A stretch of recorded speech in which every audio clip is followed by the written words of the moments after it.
يقال عند العرب قديما كل فتاة بأبيها معجبة، فإذا بنتك ما معجبة فيك اسأل نفسك 1000 سؤال،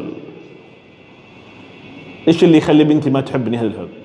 واحدة من الأخوات من الأشياء الطريفة تقول لي دكتور أنا لحد صف السادس على بالي إنه أبوي هو الرسول، من كثر ما تشوف أبوها نموذج. وواحدة من الأخوات دكتورة تقول لي دكتور أنا من مات أبوي حسيت أن الرجال انتهوا من العالم. هذا الأب، وقدوتنا في ذلك النبي صلى الله عليه وسلم، كلما دخلت عليه السيدة فاطمة قبلها إلا مرة واحدة، كان في فراش الموت وتعبان وما قادر يقوم يقبلها. وحتى في هذه الحالة بنته ما هانت عليه وقالها ابني مني يا فاطمة، فدنت فهمس في إذنها، ولما همس شاف ان البنت زعلت ضايقت، ما هانت عليه بنته فدنت فهمس مرة ثانية في إذنها فابتسمت.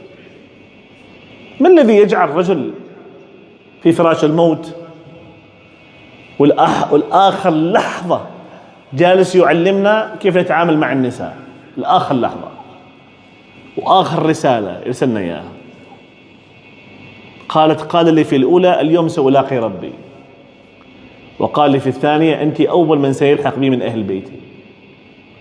ما الذي يجعل هذا الرجل العظيم يقول للناس احملوني واجمعوا كل نسائي، تجتمع كل نساء فيقول لهم أتأذن لي أن أمر في بيت عائشة؟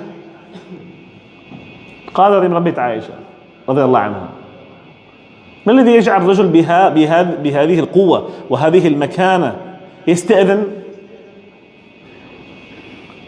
ما الذي يجعل الرجل وهو يفارق الحياة وجالس في حجر زوجته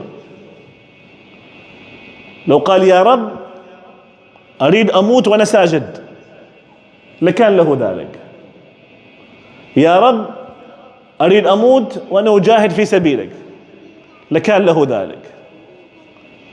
مات في حجر زوجته. تقول السيدة عائشة آخر ما اختلط في فم النبي صلى الله عليه وسلم كان ريقي عندما أفتح له السواك.